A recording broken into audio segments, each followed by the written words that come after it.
Bienvenue à ce nouvel épisode de Serial pour le mois de janvier 2024 où je vais parler des photos prises le mois d'avant avec des appareils photo plutôt traditionnels, que ce soit argentique ou numérique. Et on commence directement donc, avec une photo là à gauche prise avec je l'ai avec là juste à côté de moi en fait, donc le Pentax QS1 avec cet objectif 0.6 qui est un équivalent en gros 83-249 f2.8. Un appareil photo qui date un peu maintenant, mais donc on le voit avec le bruit de ce capteur, mais qui a des caractéristiques d'image. Donc Pentax avait fait un travail qui est vraiment assez impressionnant. Des caractéristiques d'image qui sont quand même bien uniques, un grain qui est bien marqué, là on est à 12800 ISO, mais qui permet de faire des choses qu'on ne pourrait pas vraiment faire autrement. Voilà, donc ça c'était une première image, on va revenir un petit peu avec des images de cela plus tard. À droite, là c'est du film. C'est avec un Olympus XA, donc ces petits appareils photo à télémètre de chez Olympus, 1982, je crois. Avec ici un film Vision 2 expiré, donc c'était du Kodak, du film Kodak pour faire du ciné, avec une couche arrière anti-ialation. Donc ça c'est du 50 ISO, et donc c'est avec cette optique de 35 mm f2.8 de cet incroyable appareil photo. C'est vraiment un de mes appareils photo, pas fétiche, mais que j'ai souvent dans la poche. Deux autres photos, toujours avec ce Olympus XA, avec du Vision 2. Le Vision 2 qui a des caractéristiques couleurs assez intéressantes. J'ai pas forcément exploité ça avec ce film. Ça, c'est un film qui a duré assez longtemps dans cet appareil. Là à gauche, c'est la baie, la marina de Reykjavik. Et à droite, là, c'est le Rhône à Genève. Bon, je disais, j'ai pas vraiment exploité les caractéristiques de ce film comme j'aurais peut-être dû. Là, encore deux autres images. À gauche, une forêt dans les montagnes du Jura. Et à droite, une maison de campagne. Je pense dans la campagne genevoise. Donc tout en Suisse, hein, pour ceux qui ne savent pas. J'ai beaucoup utilisé ce film et cet appareil photo donc dans des conditions où on avait beaucoup de verre. Donc là, une image à gauche, je pense que c'est... En fait, je ne sais plus trop où c'est, mais je crois que c'est dans la vieille ville de Genève. Un détail de la forteresse, de la muraille un détail un peu particulier, on ne sait pas trop où c'est. La preuve, c'est que je ne me rappelle pas vraiment, mais je pense bien que ça soit là. Et à droite, donc la zone du port franc, donc la zone un peu ex-industrielle, qui en fait est en train de se transformer, qui est toujours industrielle de Genève, qui est en train de se développer.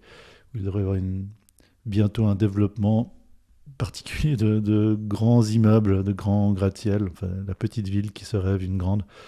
Enfin bon, voilà des clichés que je trouvais amusants, mais on a surtout des caractéristiques vertes. En fait, j'ai remarqué que j'ai beaucoup de verdure sur le test du Vision 2. Ici, on passe à du Vision 3, donc la génération après, du 250D, donc 250 ISO, toujours Kodak, toujours du film ciné, sur un Leica M5. Je pense avec un Light Lens Lab 50 mm f2.0. Je suis pas forcément sûr. C'est une formule de Cook en termes optiques. Vous pouvez regarder ça sur Internet. Je ferai une revue un de ces jours sur cette optique. J'ai des notes. Je ne sais plus exactement quel objectif c'était, mais je pense que j'ai noté. Ça y ressemble en tout cas. Deux images de détail. Une dans un village à gauche, dans un petit hôtel traditionnel, dans la salle du petit déjeuner. Et à droite, tout simplement des antennes dans la ville d'Holton. Une vue un peu particulière. Je trouvais intéressant cette toiture. Alors avec le Vision 3 250D qui donne un peu ce résultat.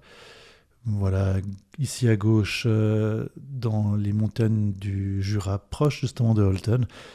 C'est des images que je n'ai pas incluses dans une vidéo que j'avais faite sur un Trax, mais j'aurais dû en fait. Mais voilà. Le film a été développé un peu plus tard, je l'avais oublié. Et à droite, là, un détail en fait d'un tunnel en fait à Holton que je trouvais marrant avec ce coucher de soleil.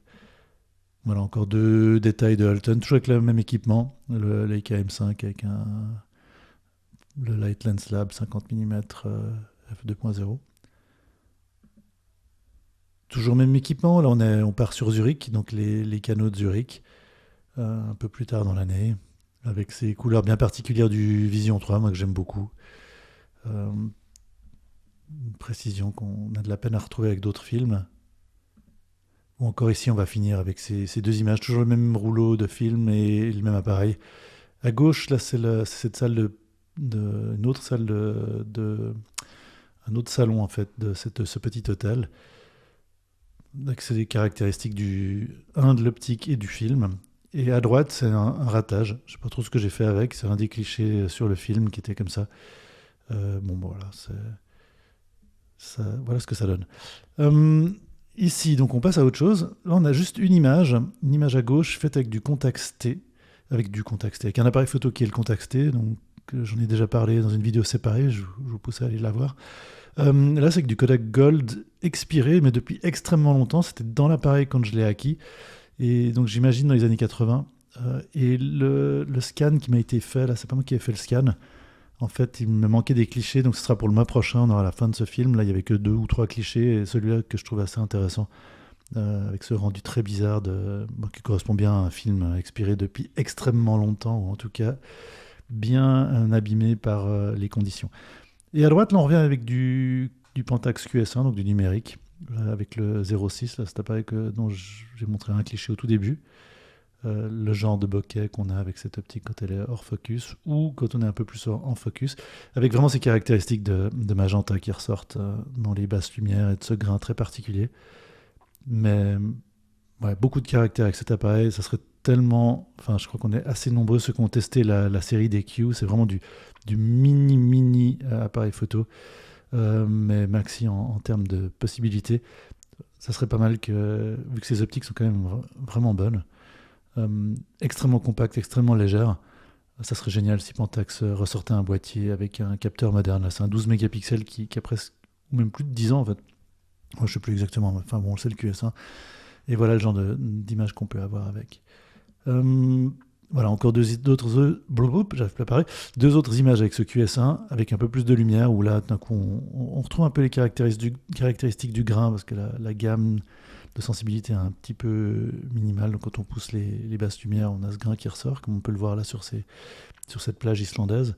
Ou à droite, avec ce chantier en construction avec le soleil en arrière-fond.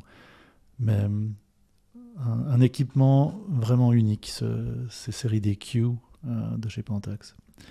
Là, on passe sur mes 2 derniers clichés, un mois un peu court en termes de prise d'image pour le mois de janvier. Ça, c'est avec le Leica SL2 et le Pentax 50 mm f1.2 que j'étais en train de tester. Donc, un jour froid de janvier.